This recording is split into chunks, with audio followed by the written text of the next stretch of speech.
Welcome to Around the Reel with your hosts, Aaron Carlson, Charles Lawson, and Samantha Hanna. Ah, shit. Here we go again. Anyway, yeah, we just start talking, Carly. All right. Yeah, that's what we We actually did. Carly, I have to say, when I was watching 700 Feet Down and I saw you on the behind the scenes at the end really quick, I got to say, you look really familiar. Did you grow up in the area? Ish, over in the Covington Maple Valley area. Okay. But I've been over here for, 4 or 5 years now, probably. Off and on a little bit longer with my parents. Okay. Yeah. You ever work events? Yeah. You might recognize me from Harbor Wild Watch. I did a lot of event stuff with them. I was over in Issaquah doing a lot of event stuff. I was up in Bellingham doing some event stuff. I've kind of hopped all around. Chuck does events like concerts and things. He used to. He's retired now because his back and his pneumonia. And his other things. Yeah, and C. diff. That took you out for a while. Oh, no. Yeah, all that shit. Yeah, please stay away from the events. Does not sound like a good You situation. fit right in. I love you already. Yes, Chuck, stay No, away. I retired from the heavy stuff, and now I only do like the Bite of Seattle, Taste of Tacoma, and those kinds of things. Gotcha. Oh, you still do those stuff? You still do it? When they have them. Oh yeah, because of COVID. Yeah, we haven't done anything. That was actually not fun. supposed to say that kinda. word. I know. Sort of. That's true. Yeah. Yeah. Sort of fun. COVID or the Yeah, you get to events? realize what a event. dipshit my daughter's man was, or baby daddy. Oh, yeah, I kind of did realize that. Oh, baby daddy, bro? Because you're a grandpa? You're protective grandpa? They got in trouble for taking too many breaks or something like that. Some sort of stuff. Oh, no. Oh, man. I didn't get in trouble, did I, Chuck? No. Oh, yeah, you Great worked with job. Chuck. I forgot. You went up there to Seattle. Oh, my gosh. Holy shit. I totally forgot about that. I moonlight as a bartender, so, I'm a little Ooh. bit, yeah. People like Everybody at some point has worked with me. Yeah, Yeah, that's true. I'm sorry. Yeah. He made me do all the black guy work. I had to pick up shit and carry it Oh, around. my God. Who picked Yeah, up like shit? slave work. Excuse me? I had to do that with him. He was rude. He wouldn't tell me anything. You have never picked up a single turd, so who picks up shit? Well, you have He to. meant Speaking to Mike, I didn't hear you, physically. Sam. Who picks up shit, Aaron? Not you. You can't pick up a turd without gagging. No, I'll vomit. I can't do it. Dog poop is not my thing at all. Not at all. Can't So do it. I do And it. with that lovely intro segue, Around the Reel. Welcome to Around the Welcome Reel. to Around the Reel. Oh, thanks, guys. What a warm intro. Yeah, we don't fuck around here. Yeah, we don't. Yeah, no. It's very We serious. get right to it. Yeah. Dog poop and all. Yeah. So you mentioned Harbor Wild Watch.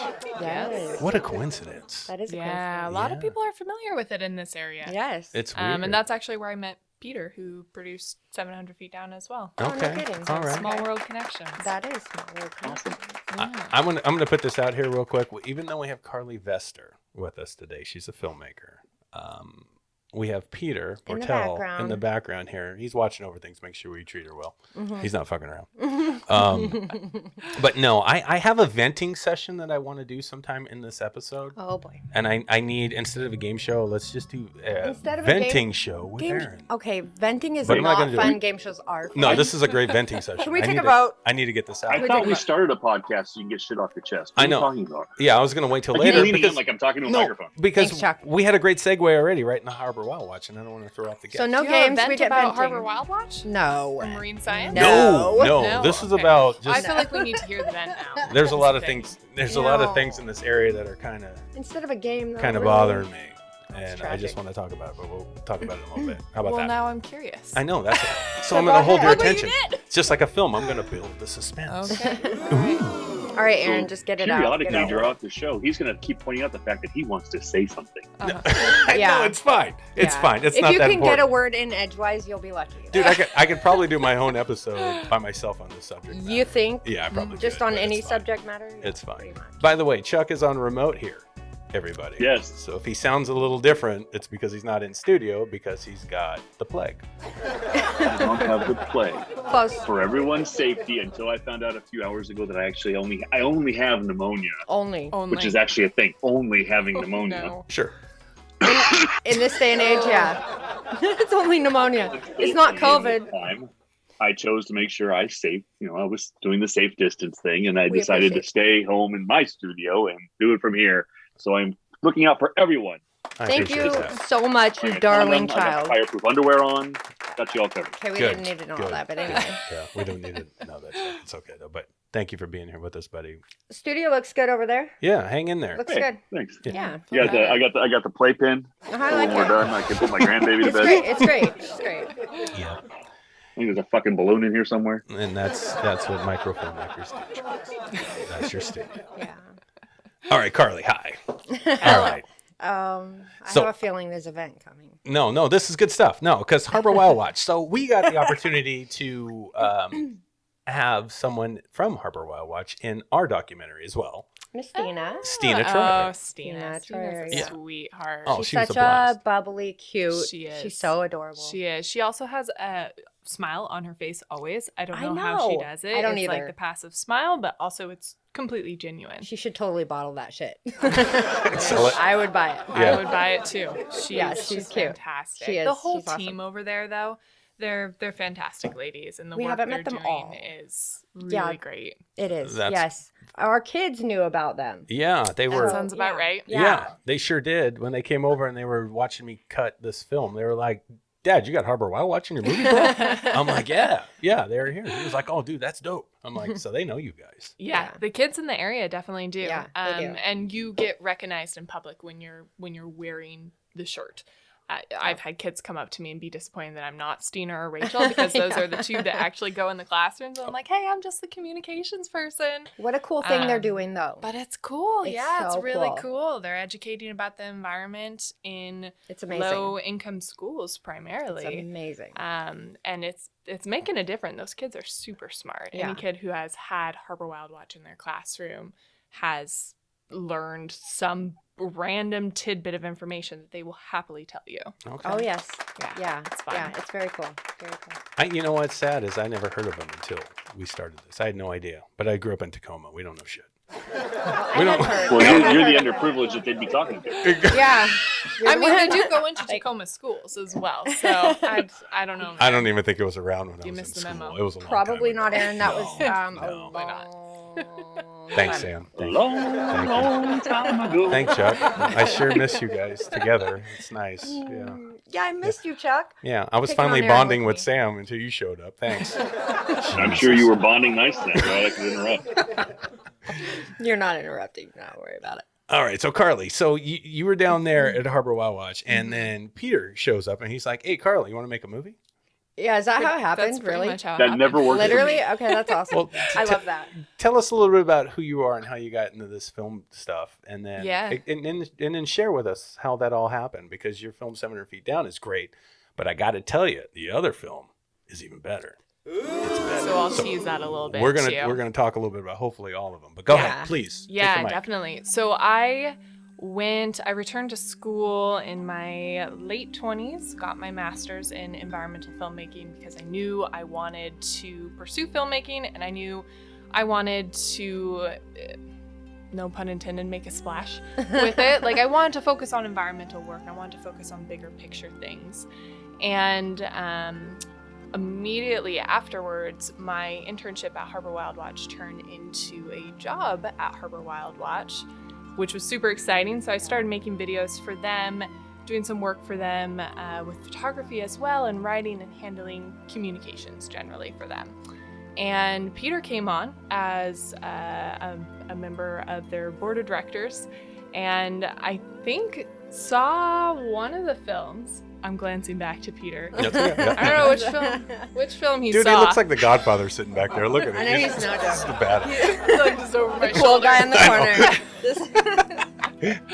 But he saw one of these films and was like, well, hey, I have this idea to tell the story of the famous Galloping Gertie legend, which is the Tacoma Narrows Bridge that collapsed in 1940. And there's a reef of wreckage under it that, as a scuba diver, I think piqued his interest. But he Not as easy to get really to. had not as easy to not get as easy. to. And also, he really had the idea of putting together historical footage with kind of first-person stories of people who had seen it collapse, who were kids or young adults and had actually seen it collapse, and telling the story in full, explaining the physics aspect of it. So he approached me with that, said, hey, I think that you could make this film, and I have this idea, and I know scuba divers. How about we pair up together and do that? Is that about how it went? Close, yeah. That's close, yeah. Would you have something to add? Well, I wanted to make films for years. I was just lucky to get introduced to Carly. Okay, all there you right. go. So you were into that. It just goes to show you're never too old to start. No, you're never too old to start. No, and you're never too young to start either. Yeah. Sorry. Shut up, Chuck. Not saying okay. No, it's. No, but you had a great idea. I mean, Galloping Gertie, that's a great historical event in this area, and it's just an amazing. Yeah, and when I heard it, I was like, well, I've seen the famous clips of the bridge collapsing and the bridge shaking and twisting, but that's all you see when you look up Tacoma Narrows and Galloping Gertie. You don't get the full story. You don't get those first-person accounts. Yeah. And there are reams of historic footage out there that showcase this. And furthermore, there just was no high-definition footage of the wreckage beneath the bridge. There was some kind of crappy footage that had been taken over the years that documented it, but nothing that was cohesive. Right. But because you need special equipment and stuff, it's not like it's not easy to get down there. Exactly. So it's a very technical dive. You need divers who can not only go down to that depth, but also can light the scene down there and can get steady footage underwater. Like, underwater footage is a difficult thing to get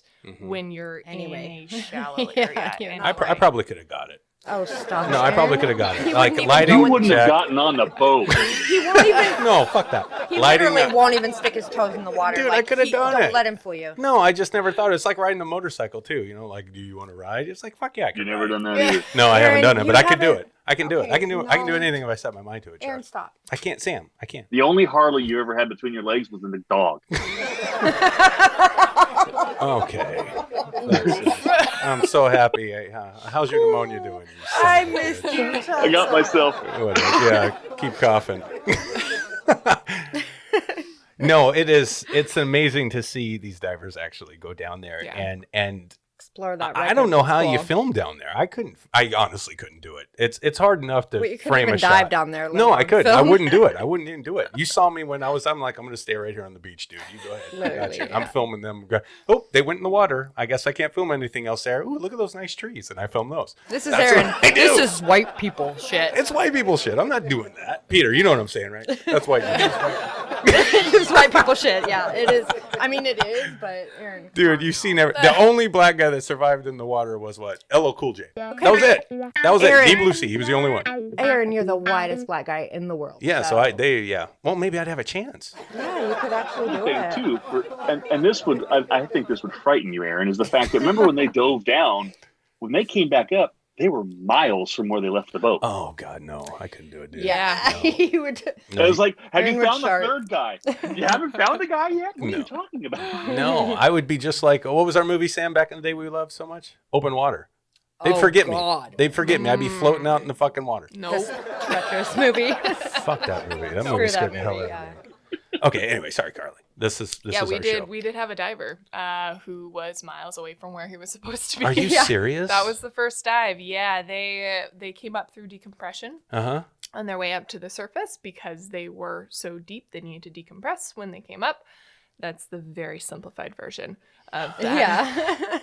Yeah.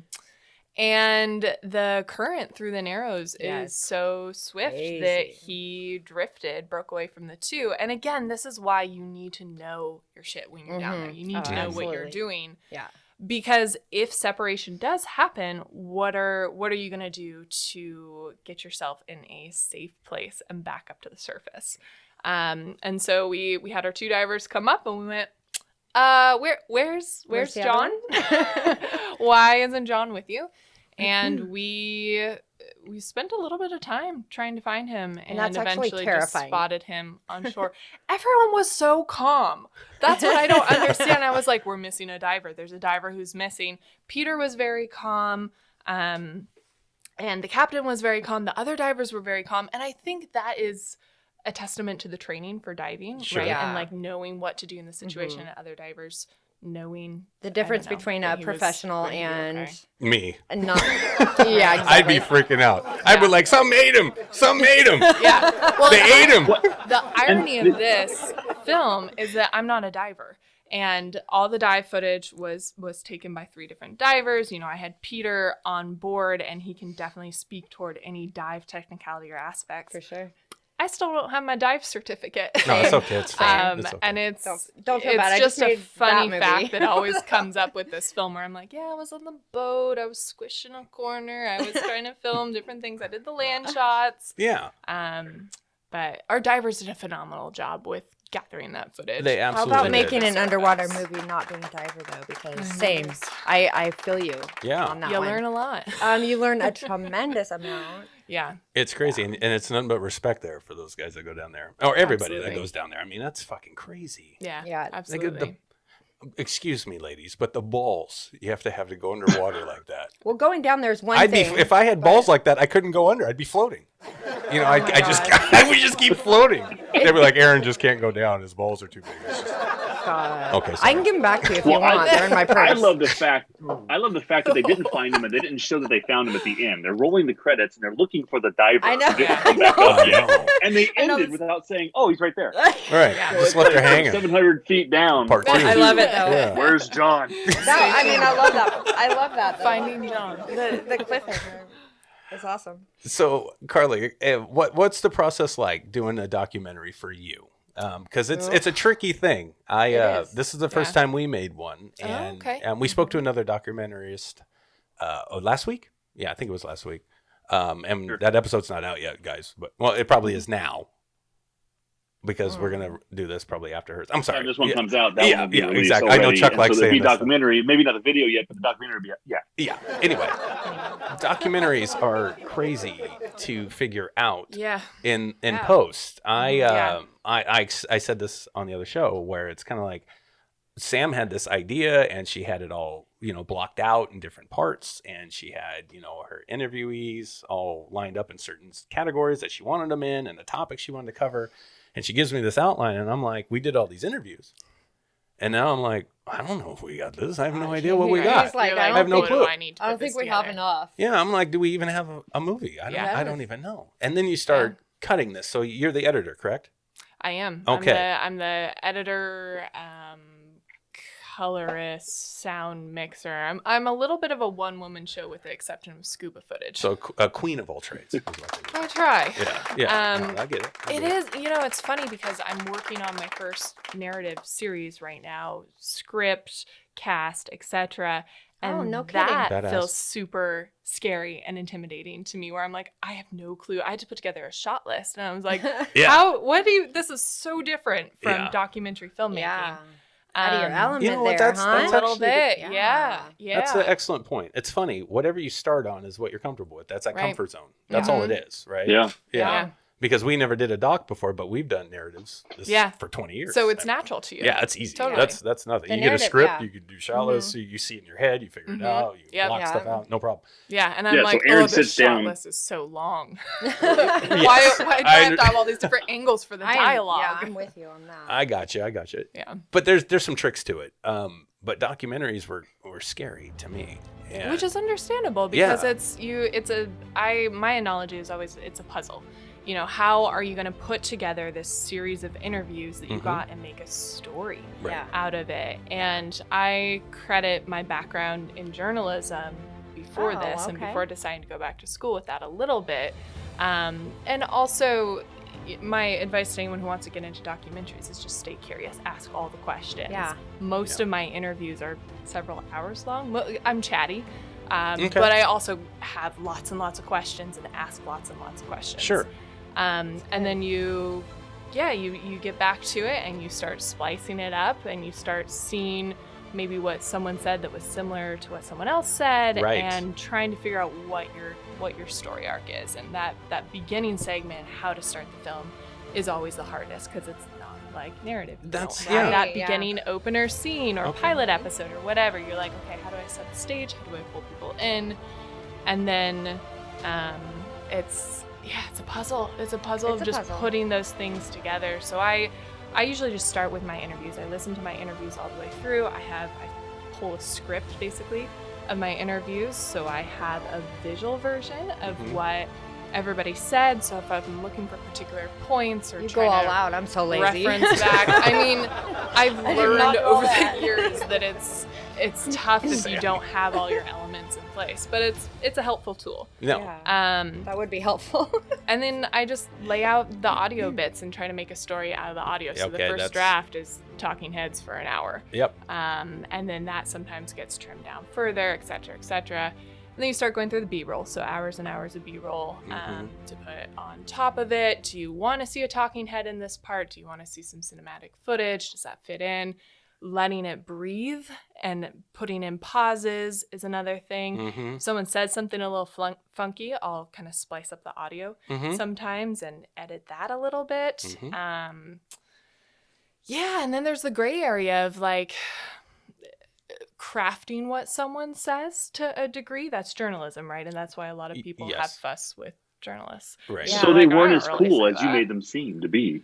I mean, well, and is it ethical to take out ums and uhs and fucks and like, you know, and it's sometimes it is, sometimes it isn't. I get it. Honestly, what you're working on. And people are, what I've noticed doing my documentary is that people are actually, there's a bit of fear because they don't want you to splice together something they said and make them say something different, and which is exactly what kind of happened in our trailer. But us not knowing, like we have no idea, like what, you know, we're not, you know, your regular divers. We're not people that know a lot about what we're doing this documentary on. So that kind of was going against us when we did our first trailer, and we ended up with something, you know, splicing together what people said, trying to make a cool trailer, but we didn't realize that maybe that was false information. You know, putting together these words makes it a false statement or whatever. And of course, the dive community, they know. You know, they know what everything is. And they're gonna so be like, our dumbasses are like, what? That's my fault. But I mean, I thought it sounded cool, and I made it that way. I mean, and we're just trying to make a movie that sounds, and just make a trailer to bring people into the movie. We weren't necessarily going to use those statements spliced together that way. It's not in the movie, No. But we were doing to make it a just compelling trailer. and just not knowing like the facts of things. I mean, who doesn't fucking know? It happened. An octopus doesn't have tentacles. We know this. Luckily, no one held it. We know this, but it back in the 1700s, they called them fucking tentacles. Well, they did. There's a few things, the facts that we just we weren't aware. That's it. So some misinformation kind of went out there, but it was harmless, and no one got mad. So luckily, everyone understood. No one was angry about it. That's good. But I mean, sometimes that is not the case. Right, and that's terrifying to me because I don't want to upset anybody in what I'm doing at all. We've got a doctor. So it's scary. We have a doctor of ocean literature in our doc. Yes, we do. And she says, as she's telling a historical lesson in our documentary about octopus, says tentacles. So I used that clip because it was intriguing how she said it. And then we post these things online, and you've got some of the diving community going, they're not called tentacles, they're arms. And we're like, watch the fucking movie. No, but I think it was actually... Just watch the movie, you'll get it. You'll get There's always something to it. It never fails. A certain you have to phrase really or fact a check. word. You have to fact check. You have to fact check. And even then, you're going to get You're still going to get shit, so it doesn't matter. In there where it's like, well... He makes it sound like the bridge collapsed 1,000,000 years ago and not just 80 years ago. You know what I mean? You must have had a really young diver on there. I saw that comment on Facebook. It's so sad. You'll get all kinds of just silly things where it's like everyone's entitled to their opinion. It's fine. You just have these few people, I like to call them trolls, and they just pick things apart and they try to point out what you did wrong or what they can point out that, this right here is not, that is not. Yeah. That is not how it should be. And it's just like, you have to be able to take that with a grain of salt. And that for me is going to be my challenge in all of this because I do not take criticism well at all. Yeah. And I'm not good about that. We will release this movie and then we will shut down Sam from IMDb and everything else. I'll just get off social media. So can't handle it. So Carly, I'll cry. Is this your directorial debut, 700 Feet Down? Yeah. Okay. Yeah, this is my first long length documentary. I'd done Feature a couple film, of shorts beforehand. like under 10-minute shorts. And 700 feet down isn't that long. It's 45. Okay. Yeah. What is the limit? Is it 45, Chuck? I can't remember. 45 or over, or is it 60 and over? For like 60 and over for feature film documentary. 45 minutes meets the Netflix, the TV show criteria. Yep. Okay, that's what I thought. Okay. And it also depends on the festival. That's true learned. too. And 45 straddles the line. Usually it's like 46 and over is feature.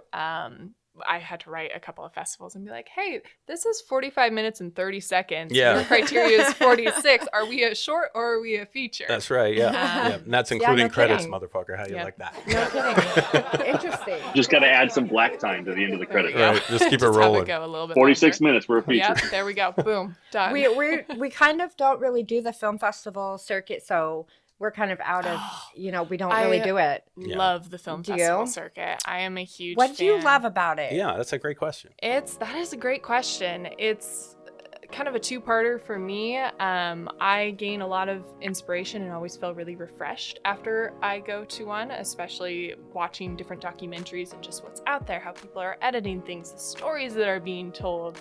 Usually there's a handful that I walk away from going, holy shit, that was good. Right. And so there's the inspiration factor, but then there's also just the factor of being, I described myself a little bit as a one-woman show. I do a lot of this in my corner in my studio. And you kind of forget that there's a bunch of other filmmakers out there doing same things, similar things. Mm-hmm. So it's nice to know that you're not alone and have those nerdy filmmaking conversations to talk to people about their work and see them light up as they talk about it. Yeah, I know what you're saying. So I guess networking in a sense, but hanging out with a bunch of like-minded people is the true essence of the film festival environment. And then you always get good questions. Like the best questions about films come from people who came out to see your film because they were engaged enough to care and actually show up and see the film. Whether that was, there was a couple films in a shorts block that they wanted to see, or they actually came out to your feature film. It's a pretty special thing. And then you get to meet them face to face and have those conversations. Yeah, and it just, it revives my little lonely filmmaking soul. You know what? That's a really good way to say it. That is a good. No, it is. It's a lot of fun, and the people who run festivals are some of the best people, in my opinion. I haven't met a grumpy, mean, or bad one. I love film festival teams. Okay. They're all really good people and really supportive and really there for the filmmakers, in my experience. We out of the three of us, I'm the one that would do film festivals in a heartbeat. I've always kind of been pro film festival one. Chuck's kind of in the middle, I think, and Aaron's like anti. But why are you anti-film festival? I'm curious to hear the hesitation behind it. I've got a few reasons. One, because right now the world's not the way it's supposed to be. Yeah. And we can't go there and network the way we used to. Yeah. Right. So that changed it. And right when our first feature came out and we were able to do something with it, we wouldn't have been able to do that anyway. We did submit to the Seattle Film Festival, I think it was. You guys? Okay. Seattle International Film Festival. Yeah. No, it wasn't SIF. No, we didn't go. We didn't go big. We did the Seattle Film Festival one, which is like the middle of the Seattle ones. Just for fun to see what it would be like. Yeah. But we couldn't go there. There's no red carpet. We can't network. We can't see who shows up to watch our film. None of that stuff. Yeah. It was just all online. And but did we not have fun when we did the Gig Harbor? Gig Harbor Film Festival. That was a long time ago. Okay, that was a 72-hour film festival. That was 2011. Yeah, that was a long time ago. 10 years ago. But it was fun. Did you do the 72-hour? Yeah, it was fun. It was so fun. We did. I'm so blown away by those entries and the people who produce a film in 72 hours and it's crazy, right? Dude, I wrote the script at the bar. Oh my god! Well, I was the best place to write a script. I thought so myself. To be fair, we shot it at the bar. We shot it at the bar too. Well, we didn't fuck around. Yeah, we just did it at the bar, right at the Sunset Bar and Grill. We didn't mess around. Sam was working. I was working. I got the email from him. Yeah, perfect. And they gave us the little cues of what we had to put in the movie, and I started writing right there at the bar. Didn't mess around. Then we filmed that weekend. and finished it up and got it to them. It was fun. It was really fun. Here's my thing with film festivals that throws me off. Okay. And wait, is this your vent? No, this is not. Oh, God. No, this is not. Unfortunately, no. This is Ned. Why'd you have to remind him? No, sorry. If I'm not able to go to the actual festival and experience it like you were talking about, because that sounds great. I would love to do that. I think we all would. I think we're all in agreement there. Yeah. I think film festivals are a business, right? They take entry fees. They want filmmakers' money, and they want the films there to bring an audience to go to their festival to make money. Nothing wrong with that. I get it. However, there's a lot of filmmakers that seem to get kind of on top of their game in their minds when they get these laurels, right? They get these things. And if you look real closely at a lot of these film festivals, they make sure everybody gets a fucking trophy. And I don't like that. I don't like that. And Peter knows what I'm saying here because I know he's an athletic guy. If you're not on top of your game, kicking ass, and you get that fucking first, second, or third place, there's no reason for any more trophies. No more. We're not talking about our daughter's we don't need best actor, best gaffer. Not. Hey, nice movie because you had one scene that looked good in lighting trophy. We don't need that. That drives me crazy because they want to make they want to make everybody a winner. Yeah, and I'm there like, are festivals that have like there's a lot wrong with that. categories. Yeah, that's frustrating for sure. And I think that's just a money grab, and it's just like, dude, come on, just I don't like that. For me, the festivals that bother me are the festivals that happen every month. Exactly. Like, so what the fuck is that? Congratulations, you submitted this month. You win the award. That's what I'm saying. I've seen seasonal, like winter, spring, summer, fall. I haven't seen more frequent than that though. Yeah, there's a few out of New York and LA that are lower tier film festivals. And that's fine. And I mean that's the thing.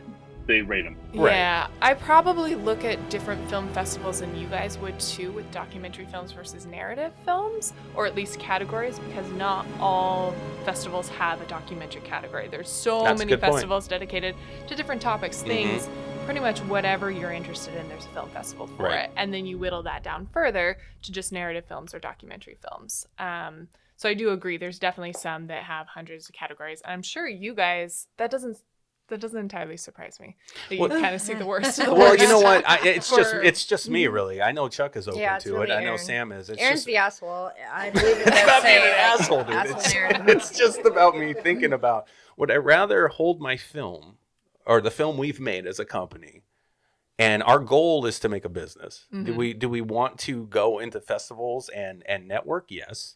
But also, if we do that, a lot of film festivals don't want you to show your film anywhere, there's right? Exclusivity. Yes. Yeah. So you can't distribute the fucking platforms. thing yet. So you got to wait a year for the, no, we don't got time for that. We're making a business here. Yeah. That's kind of where I'm at in my brain, and that's maybe what throws me off. Trying to make money, not pay money, I guess. Sure. But there are some great resources for filmmakers in terms of cost, like offsetting that cost. A lot of local filmmakers. So SIF, little insider tip, if you made a local film in Washington, or you are a local Washingtonian and you want to enter SIF, write to them, tell them, and they will give you a waiver. And that's like a $60 or $70 waiver. Easy, at SIF least. Is expensive. Yeah, I was going to say it's at least $100. Write that down. But do they hold your film? Quick, take notes. But that's write that down. The case with a lot of film festivals. There's some, if you write someone and you just kind of test the waters, sometimes you can get a way in. The more connected you are, the more film festivals that you do, that's a little bit more of an option.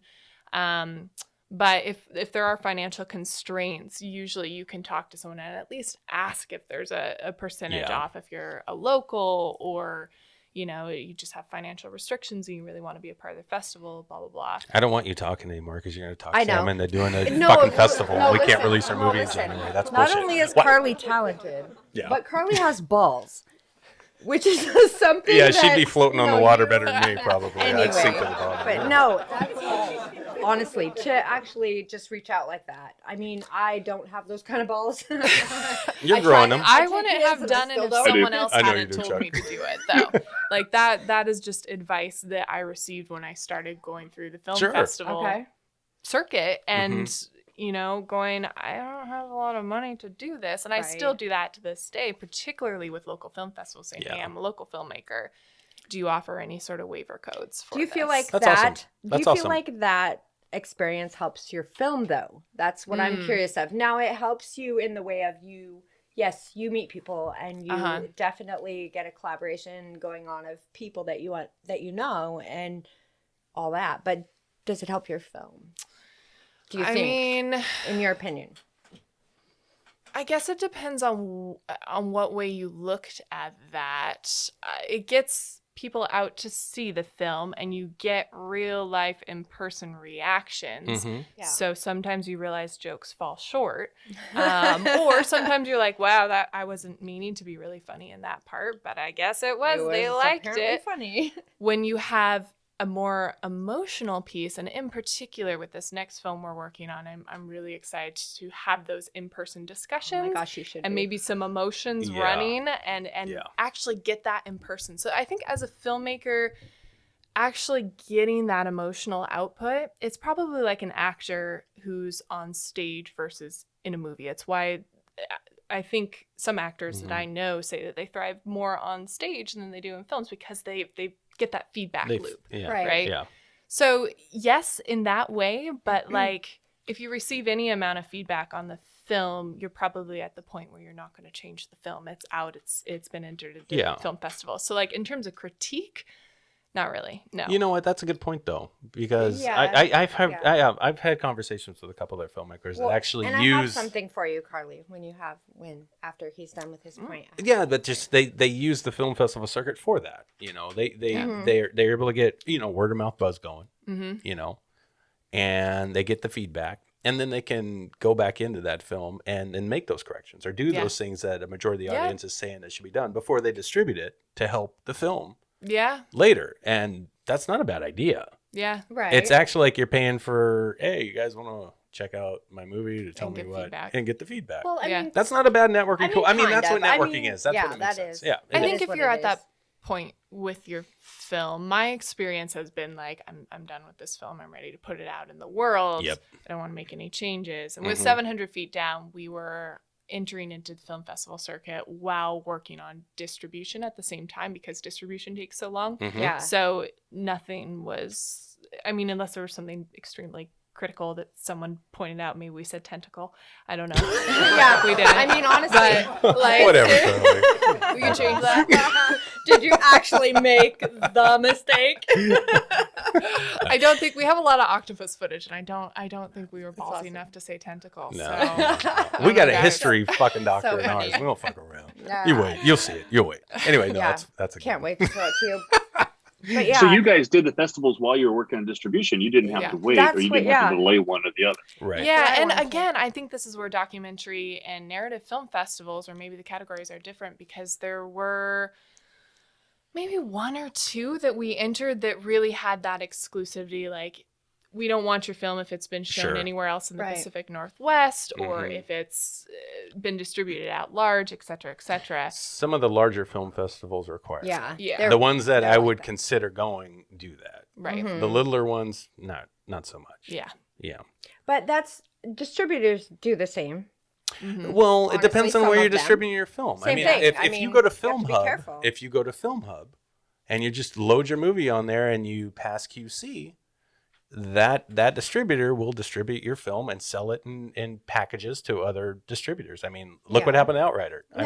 We just got picked up by Tubi TV not too long ago too. Woohoo. And now it's on 4 no platforms. This is a 2-year-old movie. But Aaron, we're talking. You do have to be careful, What's Aaron, that? because there are ones that will hold up your film, just like the festivals. Sure. So you do have to be careful. You're right, but you got to be careful of who you distribute your film with. That's what I mean. You got to pick and choose wisely. Yeah, you do. Yeah. Go ahead, Chuck. Read the fine print. Exactly. I was in a group chat the other day with somebody, and they were talking about they got to deal with PureFlix, which is one of the things that we're looking at for Say Goodbye. But PureFlix said, okay, we'll take you as the SVOD, but we will be your only primary SVOD platform. Yeah. You can't distribute to anybody else. Yeah. So this will be the only one that carries it for SVOD. You can still open it up to other platforms for other options, but that was it for them. Yeah. Okay, but are you Netflix? Okay. Yeah, but for a Christian-based film, I mean, that's something you got to consider. However, how well do Christian-based films do on Tubi? How well did they do on Amazon?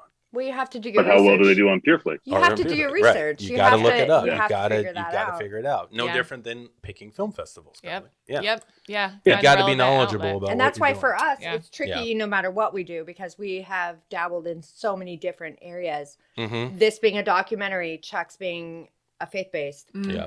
Aaron's being all kinds of different things. You can't even name what it is. Dude, it's Outrider. It's badass. Anyway, it's right there. It's no joke. Kicks ass. There's so many places that we're dabbling that it's different for everyone. It's different for every film. Totally. And what do you want to accomplish with that's your your goal. audience? Mm-hmm. You know, sure. Who are you trying to hit? Is it something that might be a little bit more obscure than what the film seems like the audience going to be? So that's even a tricky thing in of itself, because like us being the three of us that work together, it's difficult because I think their views on what they want to do with the film is different maybe than mine, because I'm like, opinions. I want to save the ocean. I want to save the world.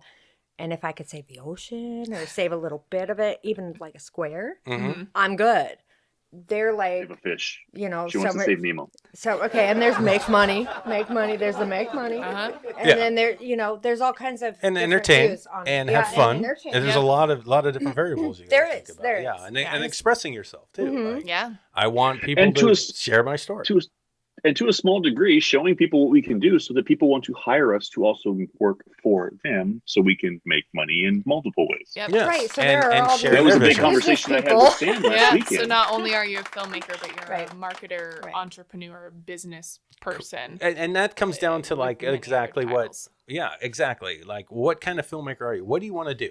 You could do this as a hobby, or you can be, I want to do film fair. We know Kit Wilson. He does film festivals all day long. That's what he does. And he's a badass at it. He does so many. I think he's done 113 film festivals, something like that. Something crazy. Huge number, right? It's amazing. Yeah. He's building a catalog of short films up to these features that he's getting ready to try to do. And the films are great. And he's very successful at what he does. Yes, so I'm not at all bashing film festivals. I'm just saying that's not where I want to go. Sure. Well, when you're trying to make money, that's not always. Well, it's not even about. I hate saying making the festival too. It's another like awards and what money you're gonna make, and then if it's a bigger film festival that you get into, that's gonna have someone who can maybe pay you more, possibly notice you.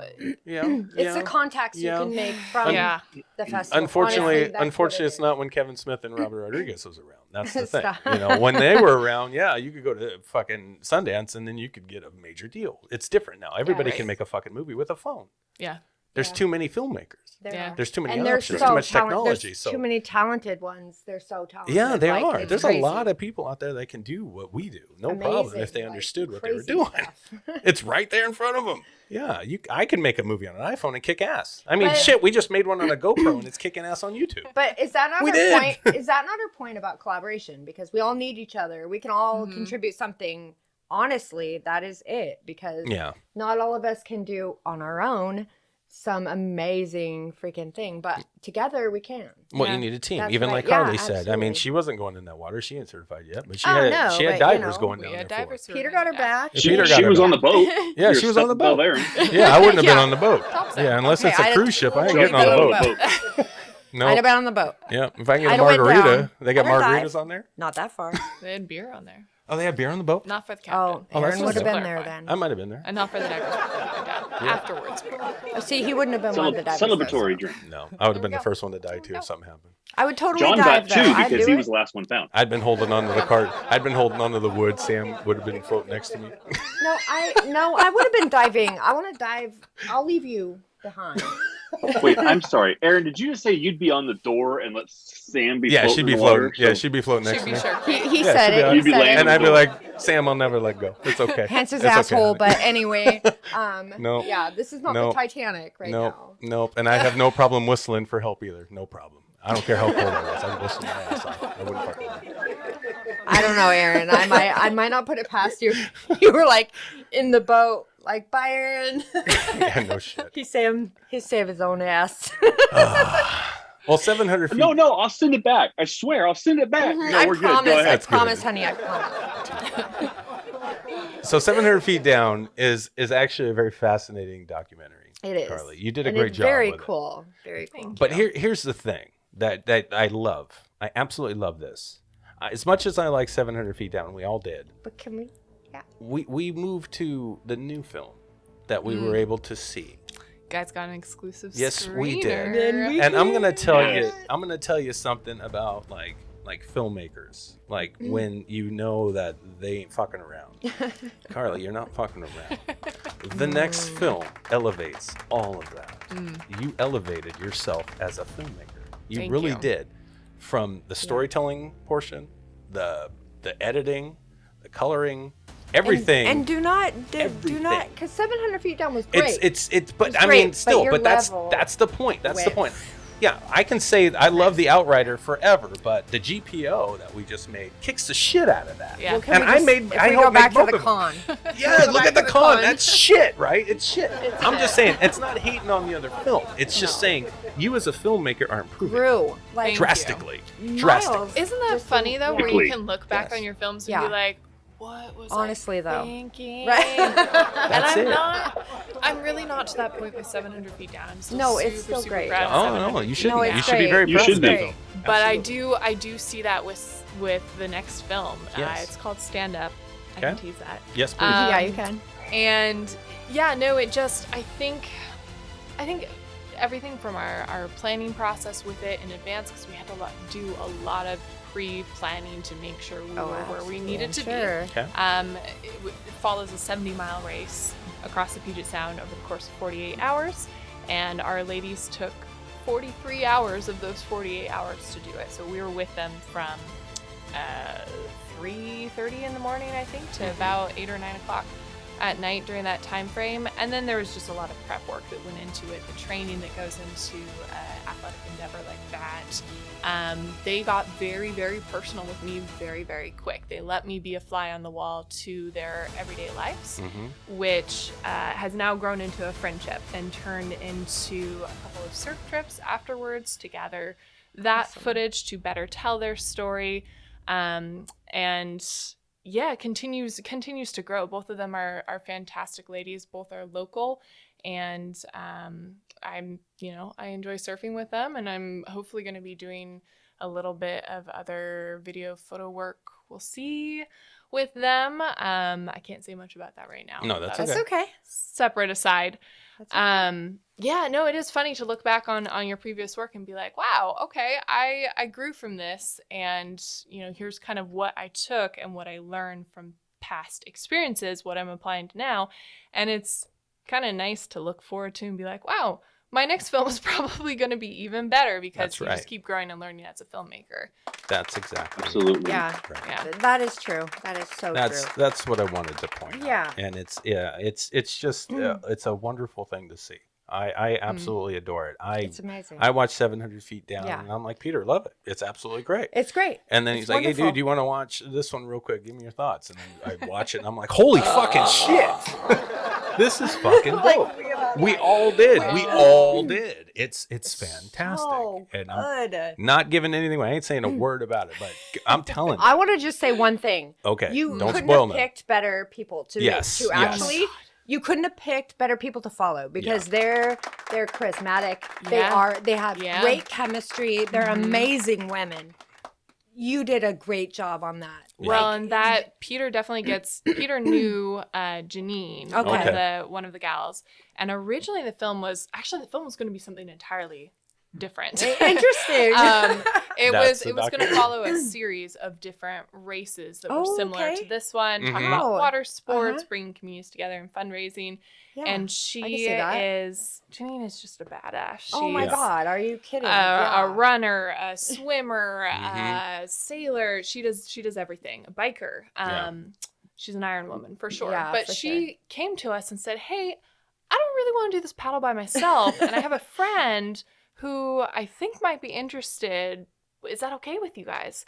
And Peter and I were like, yeah, sure, great. Okay. Two other people. Yeah. And you made the right decision. The story that Erica brought to it, her story personally, her kinetic friendship with Janine and how they feed off of each other, just grew this thing into its own so story thing. And It made itself.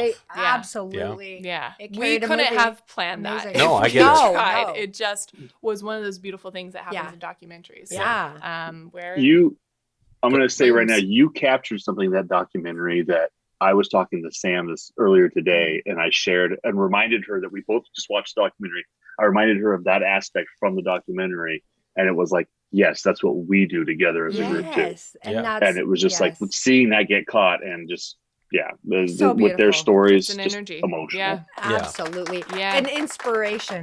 Oh my gosh, that's what it is. And they don't want to be an inspiration. You know what? They are an inspiration. I don't care if they want to be. And that's why they are. They 100% are. So much are. Yeah. So much are because it's so relatable. I don't care if you're a guy or a girl. I don't care. No, it doesn't matter. It's so relatable. They almost got my black ass want to go in the water. I swear to God. I was like, look at her shoulders. I got to get my ass out there. They're just like, I got to stand up. You know what I mean, dude? We all got to stand up. They are ripped. I'm just like, I love them. They are fucking tough. They are. Immediately. Aaron's jealous of Janine's quads. I love them. He really is. Like, Jesus Christ, Christ, and Erica's back. Her back. Literally. Dude, her back is cut. Strong women. I'm like, strong women. They're amazing women. They're amazing women who have been through some shit, and they absolutely are amazing. Yeah. And their chemistry together is phenomenal. Yeah. So it would have been a completely different in. story if we had only one and not the other. I mean, you could probably do a whole nother thing on those two.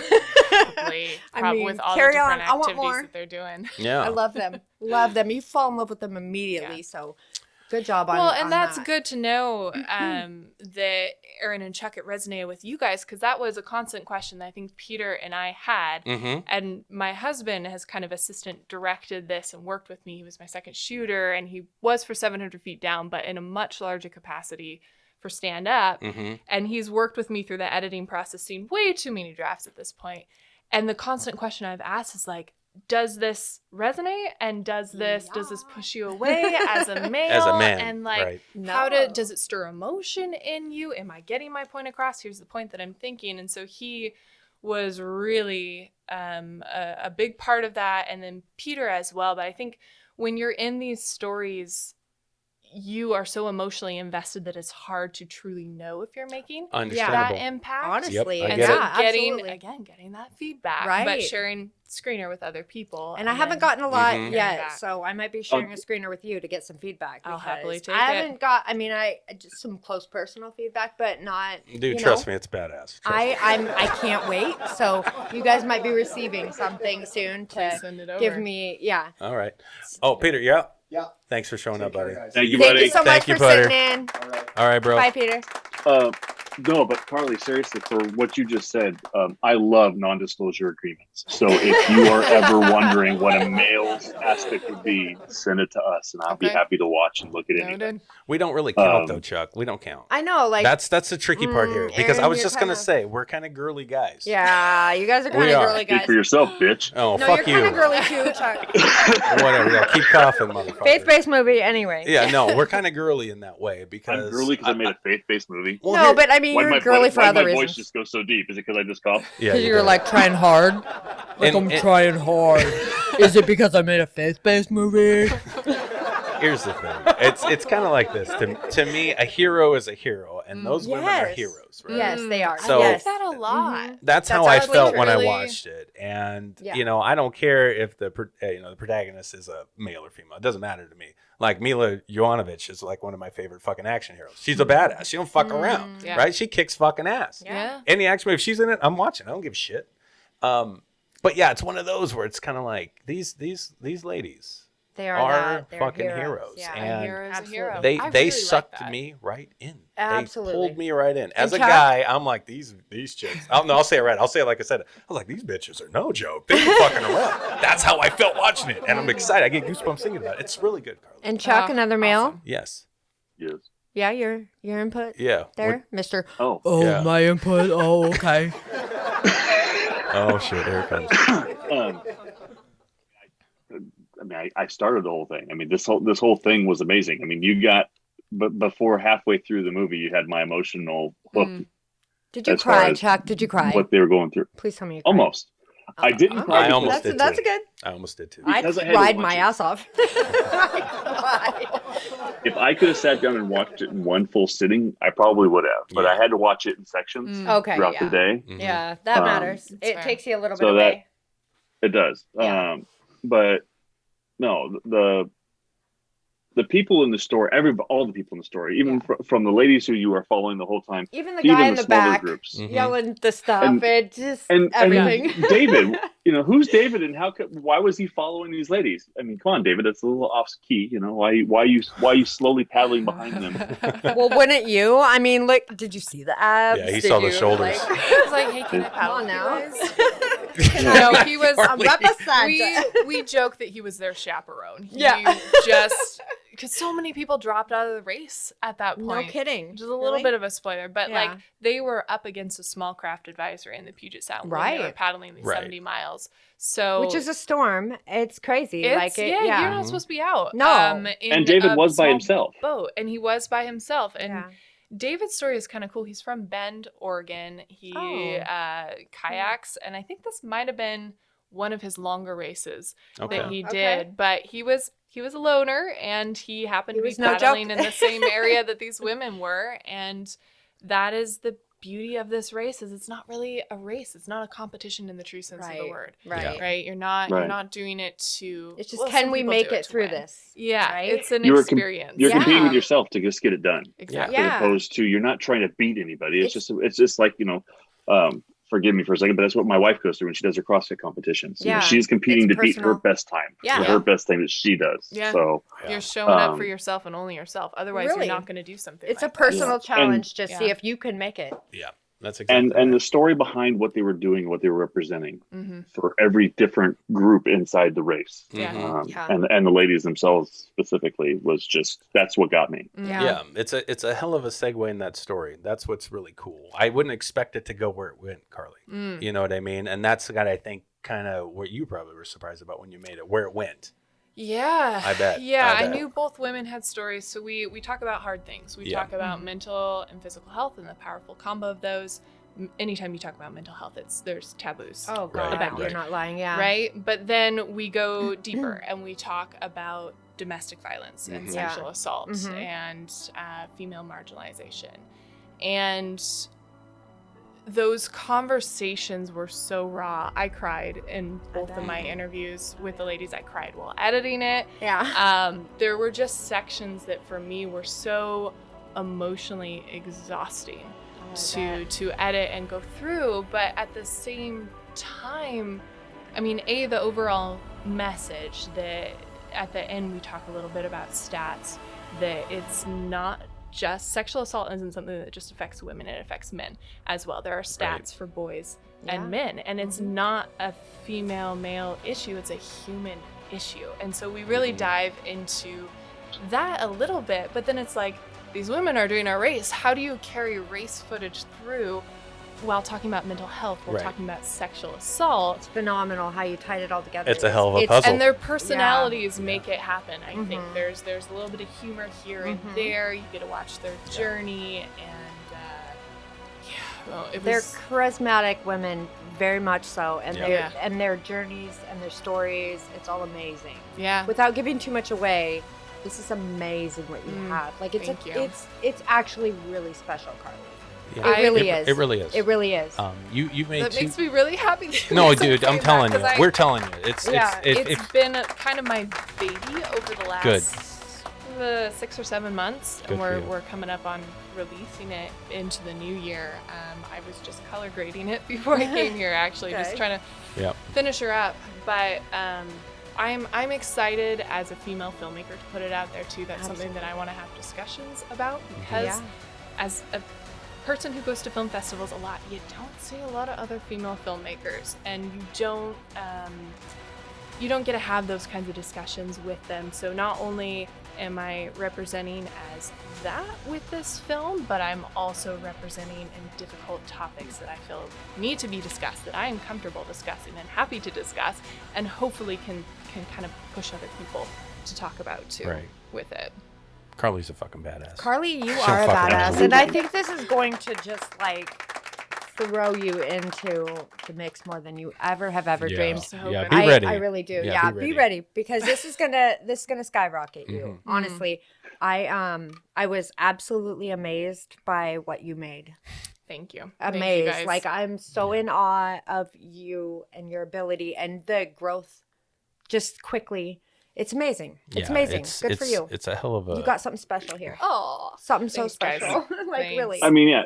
So and I'm really happy to find out that you were the one doing the editing on this too, because we were talking earlier about technical stuff and breaks and pauses in speech. Yep.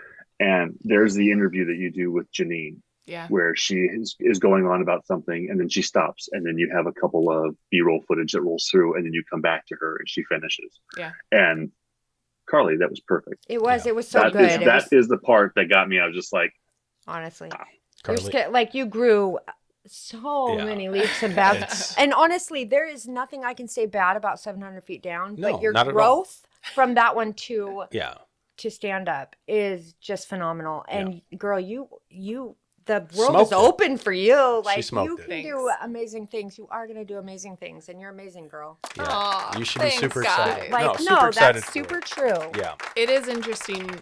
The last thing I'll kind of say with that note from Chuck is that both women cried. Erica several times, and then Janine actually broke down. And that was like 5 minutes of her pulling herself together. And what do you do as a filmmaker in that situation when someone's having a moment? Because on one hand, in your mind, you're like, oh, I just struck something. I'm capturing this. Right. It's an emotional moment. Yes. Yeah. You're but what do kind you of morbidly excited? Like you're getting I that. get it. I would be too. Yeah. But unfortunately, we all understand that one. Yes, we do. Yeah, you're a human in that situation. Yeah. Do you take comfort? a break? What do you do?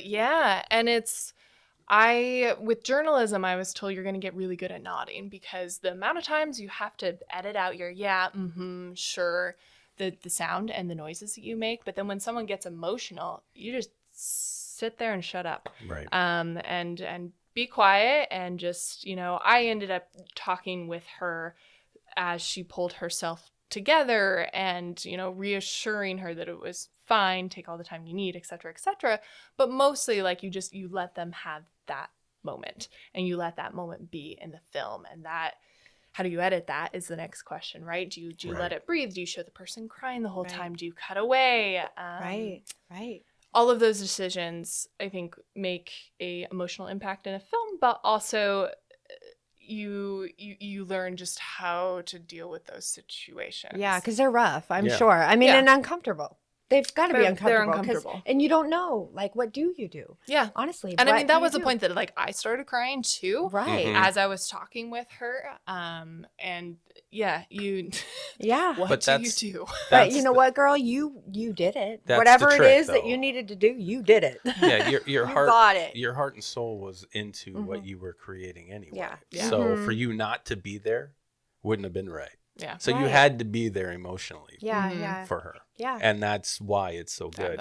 You can feel it in the film. You can. You can. Absolutely. You can feel the camaraderie. Absolutely. Yes, you can absolutely. And that's a good director, honey. That's a great director. That is what makes that's dope shit. A phenomenal director. Yeah. Yes. I mean, here, just for all of our misogynistic listeners out there, I could sit down and have the exact same interview with Janine. And I'm a compassionate person, but the interview would have been completely different with a guy sitting in front of her. Oh, fuck sure. A woman sitting in front of her. Absolutely. Yeah. And isn't that we funny? have huge vaginas, Chuck. Yeah. We like do. you think of some subjects. I've had this conversation with my husband of like, you couldn't go and photograph small children on a playground and be seen as a normal. No, that's not going to work out very well. But also having those intimate conversations about more difficult topics. Is a female going to open up to you the same as a male? And how do you grapple with that as a female filmmaker and as a male filmmaker? It's different. And it's so true. And it's a, I guess, I don't know if I'd call it a privilege point for female filmmakers, but it certainly is a fair point to bring up. Well, it is. It does express the need for female filmmakers because there is a certain thing that females can bring out of people, and be it kids, be it men, be it women.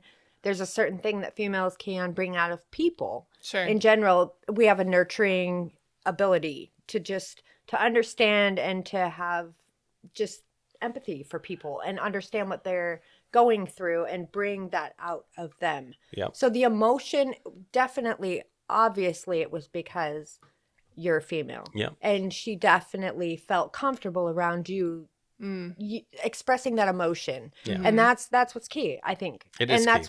that's why the world needs more female filmmakers. Absolutely. Sam. Yeah, Sam. Keep making There's a weird thing I always do on this show because I can't help but kind of in the business aspect of filmmaking real quick.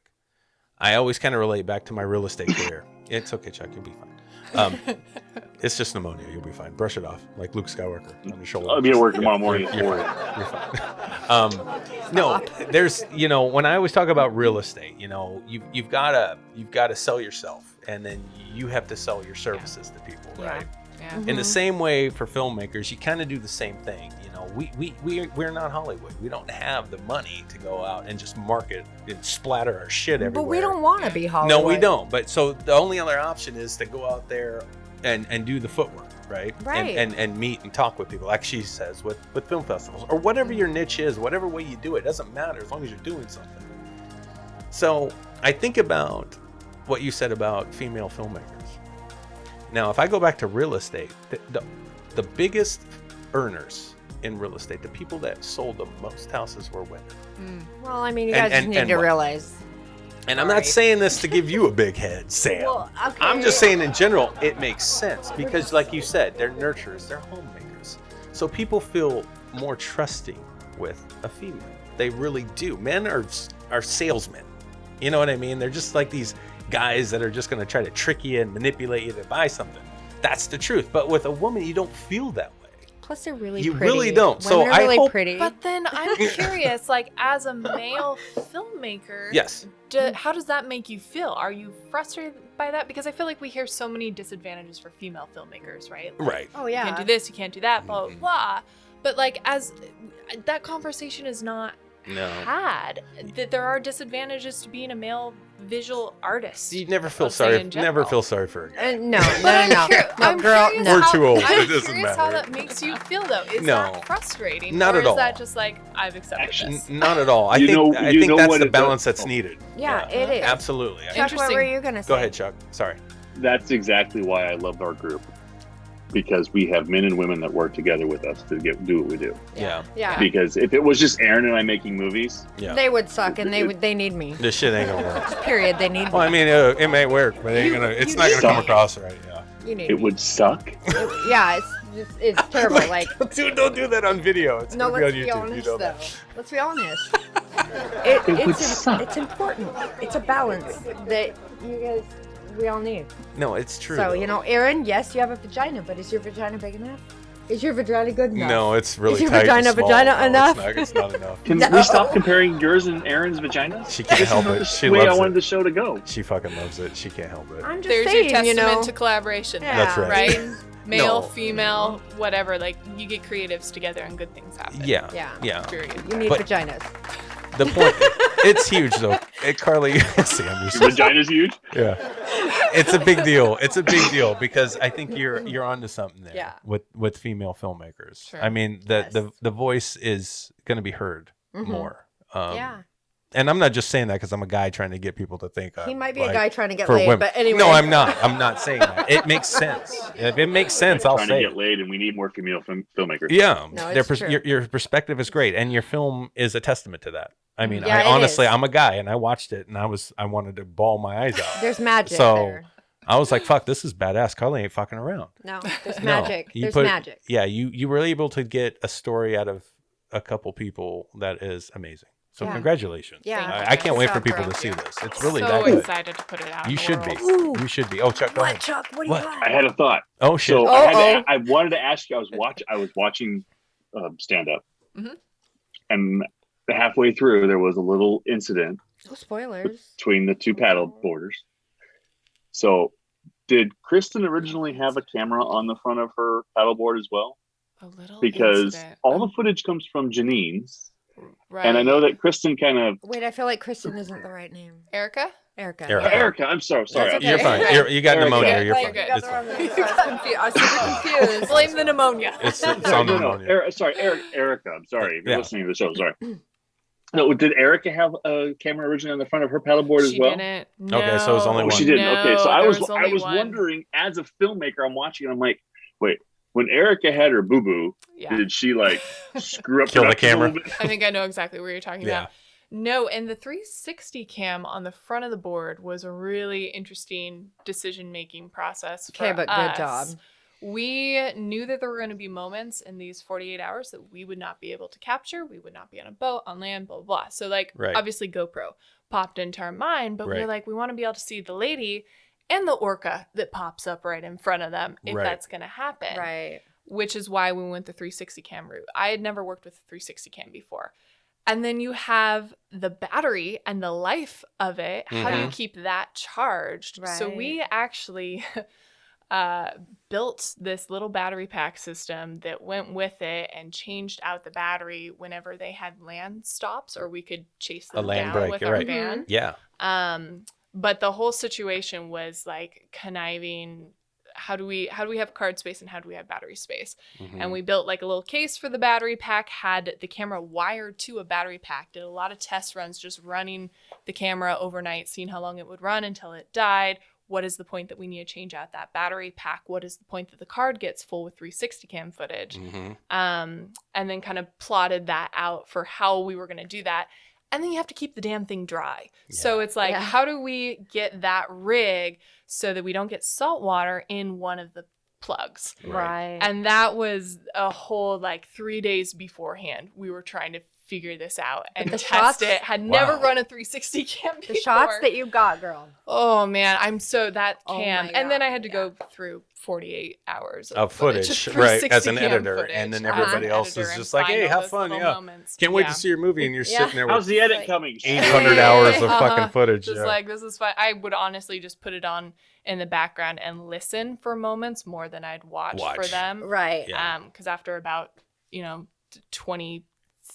29 hours, I was like, I can't watch every minute. And they're broken into 7-minute clips that you have to open through the 360 cam app.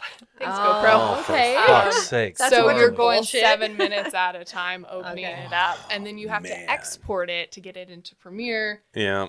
It's a whole to-do. Super grateful for it. Would do again and would highly recommend. Well, you got great stuff out of it.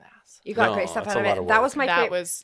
Honestly, that was my favorite of all of the whole entire movie. The thing that I can honestly tell you is that really brought me in. It really made me feel like I was there, especially with the water on the, when the water splashes, it's just like you're there. It's like you feel like you're okay, there it's though. fogged over. Yeah. I know you probably, but then you're like, oh, okay, I guess that's wondered maybe about it, but I'm here to tell you that I was right there. Like I was there, and the water. Yeah, absolutely. Like that's my favorite part of the whole movie was those shots. Because they really pull you in. They pull you right in and you feel like you're right there. Yeah. Awesome. Yeah. Totally different perspective. Yeah. It's super good. Yeah. I don't know what to say. Carly, you're a filmmaker. Yeah. Congratulations. Like a beautiful, amazing filmmaker. You did good. That's going somewhere. Very far. good. I'll keep you guys posted when it's released. You should maybe get you out to some film festivals. That'd be awesome. I'll go, especially on a red carpet. Nudge, nudge. Yeah, I'll go. I'll be no joke on a red carpet, right, Chuck? There we go. Around the Reel would love to represent to anything you want to invite us to. Absolutely. That's a nice way to put it. See, he's good. Well, you guys let me know if there's anything you want to pass by an unbiased filmmaker. I would love it. Yeah, I love that. I have complete confidence. You have no idea. Like I fucking love it. We have a relationship now. Yes, we do. All of our guests don't even understand that, but they understand it now, and you will understand it too. Oh shit, that reminds me. Your family. Yeah. Once you're a guest, you're a family. Yeah. I love it. For sure. Is it venting time then now? Oh God, I guess. Yeah. The floor is open. What time?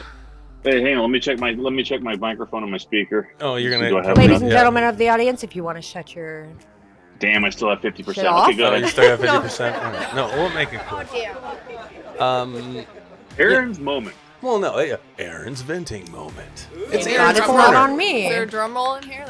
Well, no, it's this kind of thing that even Carly now has inspired me to say this morning. Because we've only been in this public industry out there. We've been making movies for 20 years currently, right? By ourselves. Yeah, right. Just fucking around, making movies, trying to learn the shit, having fun. And then we're like, fuck, let's make a movie, and we put it out there in the world. And then we go, well, maybe we should see if there's other filmmakers in the community. And lo and behold, we're like, we're like, holy shit, there's a lot of filmmakers around here, right? You know, and then you find out all over the country, everybody's making movies, right? All over the world. What I'm finding now that we're out in the public and doing this show, you know, trying to reach out to people like you and having a platform for you to share what you're working on and who you are, what you're doing. You know, we've interviewed we're closing in on 100 episodes now. Okay, and we're doing good. Yeah, it's and the podcast is doing well, and we've met a lot of everybody's been awesome. Everybody. So how the fuck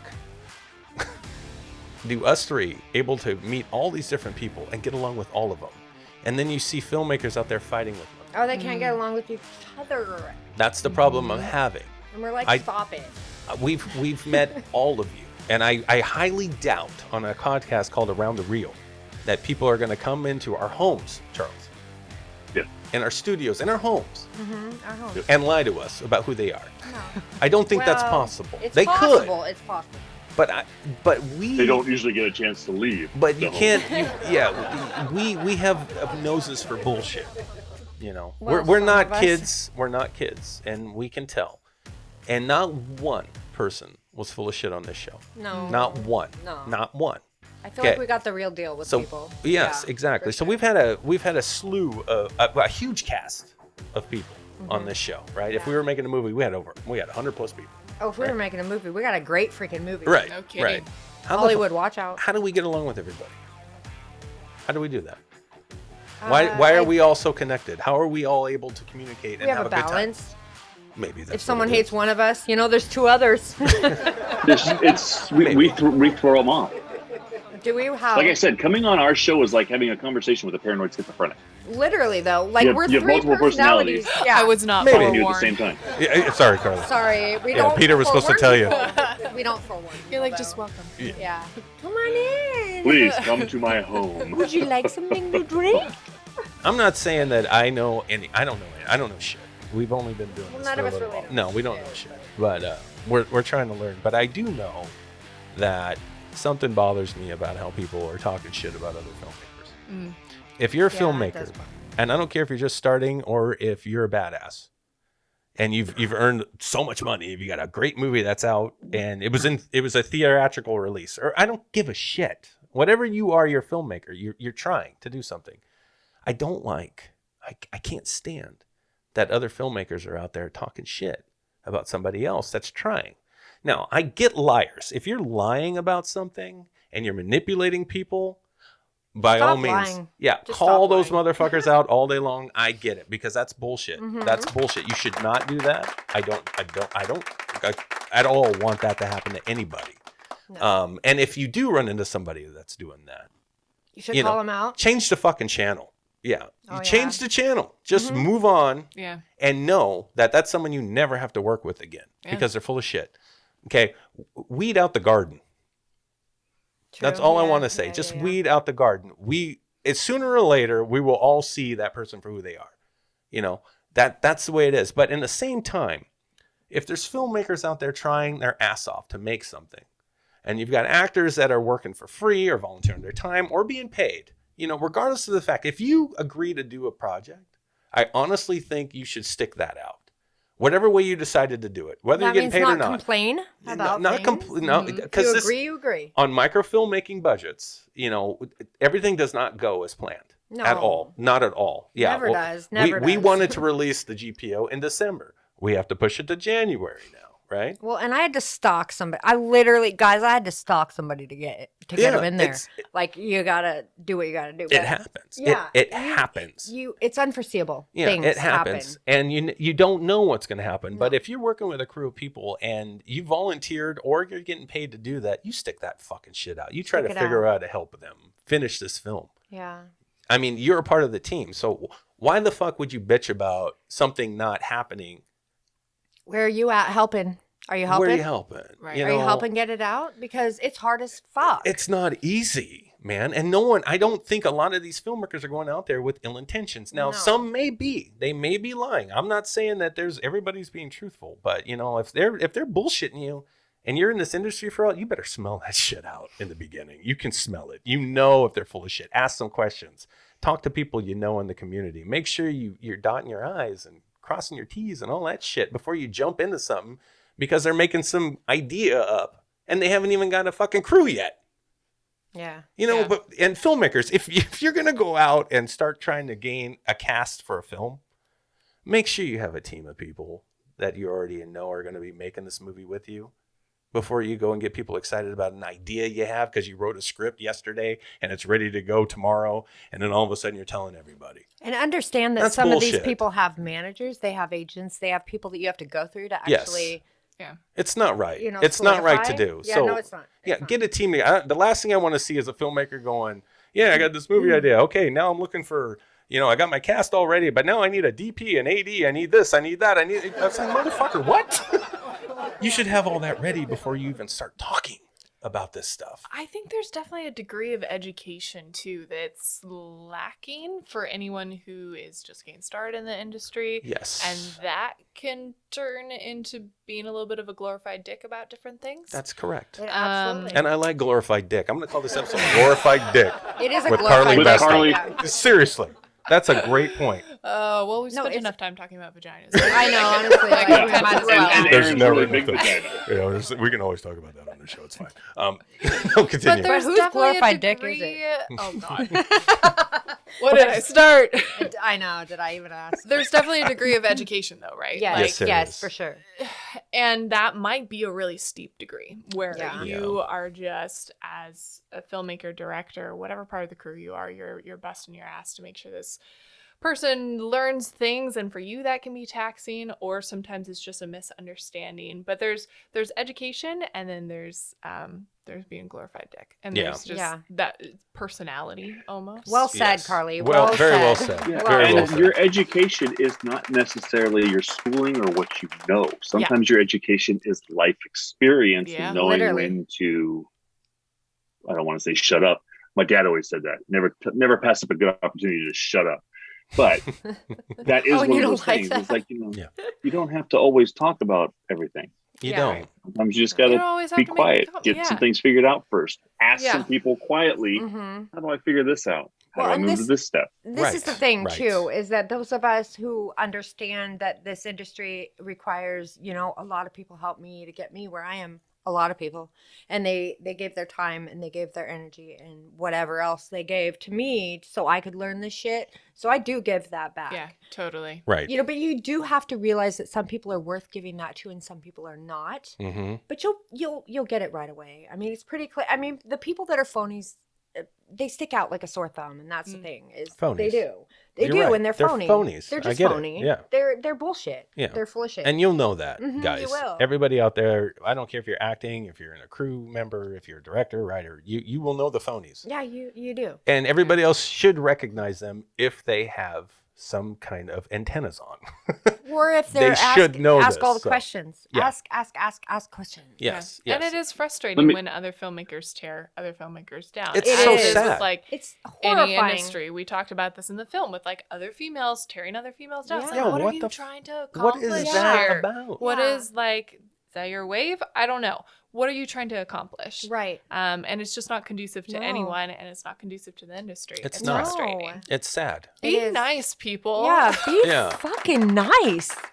And I want to be nice. It's hard for me, though, because it pisses me off. Because you're an asshole? It makes me mad, though. I know that a lot of people say, you don't fight fire with fire. But I'm like, sometimes you have to. And then you end up, that'll just scorch everything. I'm like, well, guess what happens after a scorch? Things regrow. So fuck it. You know what I mean? It's fine. It's nature. It'll regrow. It's fine. Let's not compare Aaron's attitude to a volcano. It just drives me. It does take a few years. Yeah, but it's. I was gonna say sooner or later, volcano. It's not a forest fire. Sooner or later it'll fix. But it's like, God damn it, we shouldn't have to go that far. It doesn't matter. It's not.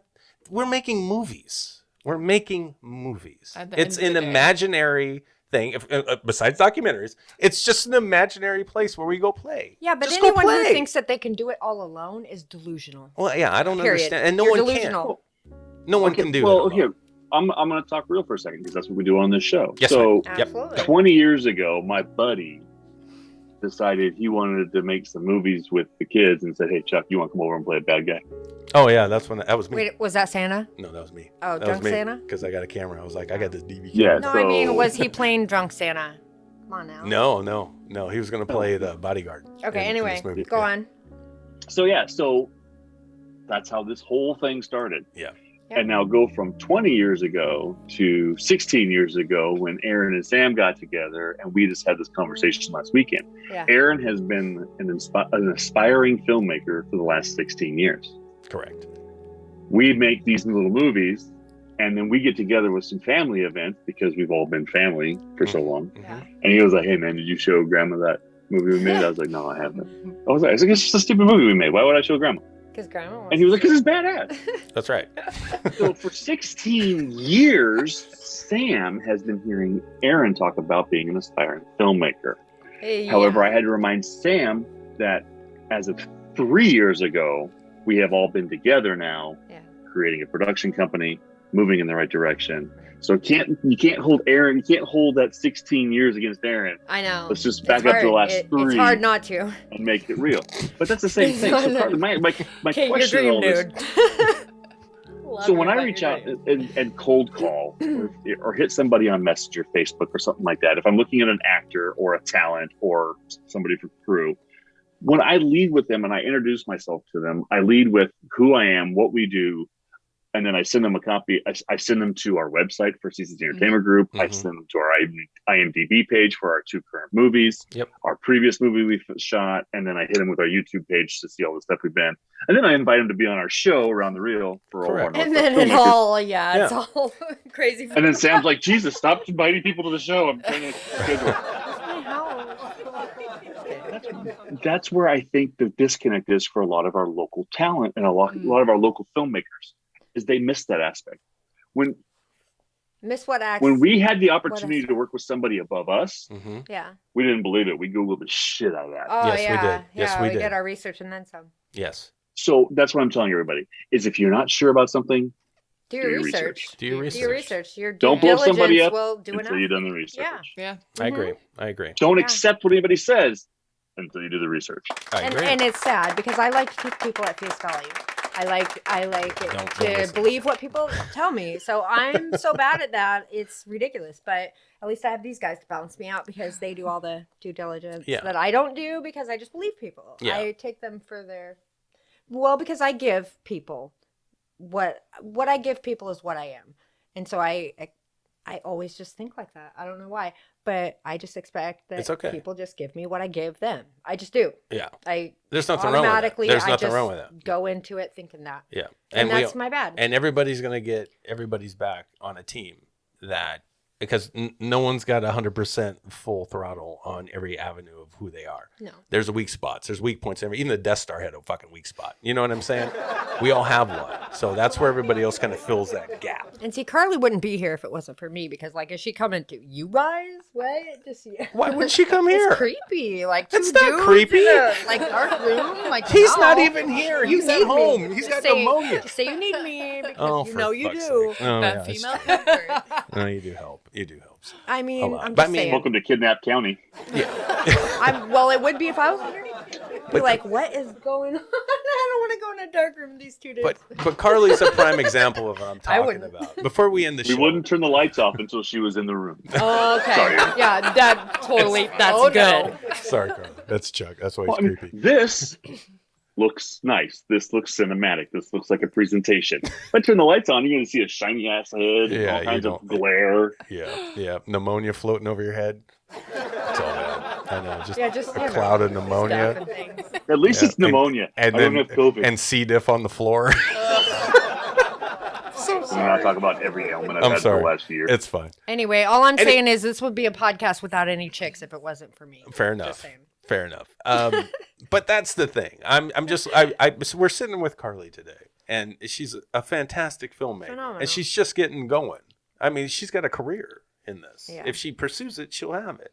And she's had a team already. I mean, Peter was here. He left now, so I can talk a lot of shit. But no, I'm just kidding. I'm not. I was just kidding. I just wanted to listen to the show and laugh. No, but I mean, her and Peter have done something. Yeah. They've connected, and they've made 2 films now together, right? Yeah. Is that right, or more? Is there more? 2 films, and I have several other folks who I am collaborating with, other filmmakers in the area coming up over the next couple of months. Good for you. Awesome. That's exciting. A lot of exciting things happening outside of our partnership as well. And that's Is Peter working with you on your narrative? He's not. No, that's a local Tacoma organization, which. Talk about some other time. Okay. Well, next time. Yeah, we'll love to hear it. Teaser. We would love to hear it.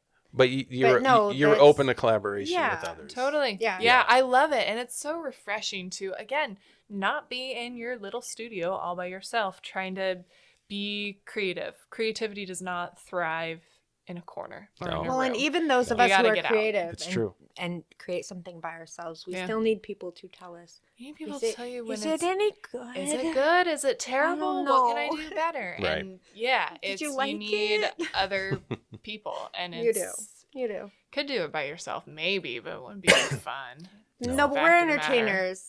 And that's what we're doing, is trying to entertain people. So it's so important, people's feedback. Yeah, definitely, for sure. Yeah. And people's help and collaboration. That's what it's all about. So people, stop being assholes and just be nice. Collaborate with people. Don't get ahead of yourself and be big-headed and ugly. And just be honest, too. Seriously. That's what it boils down to, is honesty. If you don't know something, say you don't know it. Yeah. And learn in the process. I've done a lot of that with the narrative work. That's it. And being like, hey, I just created a shot list with a bunch of dialogue shots. Like, is that how narrative shot Is that how it even works? Is this Wide, what it looks like? Medium, over the shoulder? Yes, is that what boring. Okay, it good. is. Good. Okay. Sweet. Yeah. I even wrote out over the soldier instead of OTS. You know what I mean? It doesn't matter. Carly, it over really... the soldier? Or, as long as you can understand it, is the advice that I was given. Yeah. But down to like, I still have questions about rates. And charging and day rate versus hourly, and it's okay. And I think if we're all honest and we ask those questions of each other, and as filmmakers support each other with those questions, we can only do better things and that's true. Make this industry better. So, that's right. Yeah, I love it. If you lie and you act like you're no joke and you're really you really don't know shit, that sucks, and no one cares about that. Especially, and I'm going to say this to end the show, especially in Washington State. Stop it. I'm sorry. It's everywhere. I'm sorry to tell you, if you're not Tom Skerritt, you haven't done shit. That's all I'm saying. He was in fucking Alien, right? Tears of the Sun. Top Gun. He was in all these movies. He's the only guy I know up here in Washington State that actually done like something huge. Everybody else, we are all learning. We have no idea. You know what? Even Tom Skerritt is learning. Idea. And even he even for all of you other A-list actors who live in Washington State would like to be on Around the Reel, let me just say that we're sorry, we just don't know you're around. We don't know you're here. I don't know you're here. If you've done something more than Tom Skerritt, let us know. Get on the show. So but still, like, Tom Skerritt's still going to be disclaimer. He's still the guy, though. And it's just like, I'm not saying that to be rude. I'm just saying, be humble. And I don't take that. I mean, don't say it even from me. I'm not humble at all, but you should be. I try to be. I just can't do it. Well, look, there's three of us. There's 3 of us, and we don't know everything. And we reach out to people and we ask questions. We do. And that's the thing. We know we don't know everything. No. All 3 of us together don't know everything. So we reach out. And you know what? If you need help, reach out to us. Yeah. Ask us. We might know if something. we know something that maybe you need help with. Yeah. We'll save you some time on Google. Hell yeah. Yeah. And a lot of time. Around. Or we'll watch And if we YouTube. don't know it, we know exactly how to YouTube because we've been doing it for 20 years. And Jay Horton, YouTube Jay Horton. If you need some help. Carly, it was an absolute pleasure to have you on the show. Thank you so much, so guys. Awesome. This is fun. Absolutely. Super fun. Super, super fun. Yes. I'm super impressed with your filmmaking skills. So impressed. And like I tell everybody that's a badass, you need to just keep making movies. Just keep doing Girl, it. Don't fuck around. Do not stop. I don't plan on stopping anytime soon. Do not stop. Good for you. I love telling people's stories. I always feel super honored that people trust me with their stories. Going back to kind of what I was talking about earlier, it's a big deal, and it's a big honor, and it's one that I love to carry forward, and people are trusting me with it. So I'm gonna roll with it. Keep on keeping on. It's fucking dope.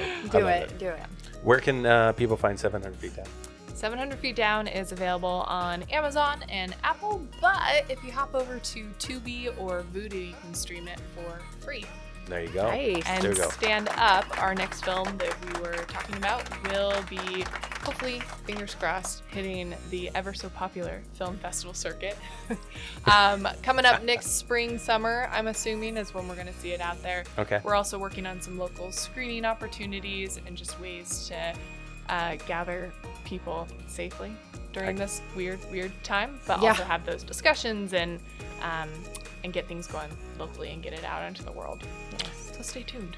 Yes. Super excited for you. Carly Vester, she's someone to watch. Yes. Everybody. Thanks, guys. And for all those local places, I will plug a couple of Tacoma-based places. The Blue Mouse Theater and the Tacoma Little Theater have been always a good home to us for doing some screeners, so it's always a good opportunity to throw something to them. Okay. Yeah, they're great. I will remember that. Yeah, we're just in the marketing stages for it right now and brainstorming outlets, avenues. This film's kind of unique. I think we're going to hit some surf shops and other paddle-related, water community-related things, and be involved with the race coordinator 7048 as well. To smart, super send smart. It out there. That's smart. Whatever you do That's with your this niche. film, That's your this audience. is, Go for it. I'm gonna throw something out there that sounds silly but might work. If you're gonna do a spring-summer release, then movies in the park are a huge thing in like Big Harbor. We were talking about that with 700 Feet Down, actually, and COVID restrictions. What about and Ocean other Fest? complications just didn't allow that. But I would, oh my gosh, that would be so fun. Have everyone come out, bring a blanket, bring some wine. Maybe not wine, but bring, bring some food. I'd probably bring wine. Bring something. We can bring a flask, Sam. We'll bring some flasks. We don't fuck around. Have you thought about Ocean Fest too? Ocean Fest is a great idea. Great, yeah. And there's so many good. We showed 700 Feet Down with Foss Waterway Seaport, and I was like, oh, duh, museums and other avenues. Yeah. There's a lot of different. The local thing outlets. is hopping when COVID's not happening. Yeah. So yeah, let's just get rid of COVID and let's go. I'm all for it. Me too. I am too. I think So it's get your fucking pneumonia. vaccination. And pneumonia. Right? Let's get rid of pneumonia. Sorry, And Chuck, can you close out the show without dying? No choking. Oh shit! Here it comes. No, Carly, thank you for joining us today. It's great having you on. It's great getting to know you, and I wasn't lying. A female perspective as a filmmaker can get more out of people, men, women, children, than a male doing an interview can. So I love what you're doing. Please don't stop. Keep doing it. Please, if you need somebody to bounce things off of, like I said, I love non-disclosure agreements. We're bouncy. So bring it on. Oh, and NDAs, we'll give you honest opinions. I love it. But no, thank you for joining us today in studio at Aaron and Sam's house. So fun. Far away from me. Thanks so It much. was very nice. Thanks for not giving us pneumonia. Thanks for staying at home, Chuck. Sick boy. He's like fucking the kid, Van Wilder kid. That was last week's joke. Bring something. I'm sorry. I like that. I love that movie. I love that movie. Shit. No, that's I right. I open So the do door I. and I go, ah! Carly, thank you for joining us. Thank you. Everybody out there, remember, think hard, because you're thinking anyway. We'll see you guys later. Bye. Bye. I was made for loving you, baby. You were made Are you for freaking loving kidding me? Not Dude, again. change the station. What is Kiss? Please. It's Kiss. No, but we don't know. It's not Kiss, it's Aaron. Can you Yeah. give it Stop. all to Who me sings that again? tonight? Kiss? Yeah. Let's leave it that way. Thanks. Well, I thought this was a show about being creative. I was just being creative on the That's mic. not being Yeah, creative. that's That's just being annoying. Well, maybe I'm trying too hard. Maybe it's a lot yes. simpler. Aaron, remember, as all good broadcast people know, less is more. So for radio, if I don't say anything, wouldn't that be kind of a buzzkill? It would be a great that freaking would- show. That would give the rest of us a chance to say something. Oh my God. Yeah, then we'd hear something other than you. Well, I thought around the reel we were going to just have a good time and talk to people. We do, but it's not about you, as we have talked about in the past. It's about our wonderful guests, and our wonderful guests can tune in and become a member of our show. How, Sam? Well, if you want to be a guest on our show, you can go to our website, cccentertainmentgroup.com, and click on the link for guest scheduling for Around the Reel and come be our guest. Yeah, and then I don't get to talk about myself anymore. You talk about yourself anyway. Guest. True. Guest. Oh, now Chuck's singing. Okay. Yeah. I'm sorry. Because he was made for loving me, baby. Wait, that's not all. That's you. Yeah, that's weird.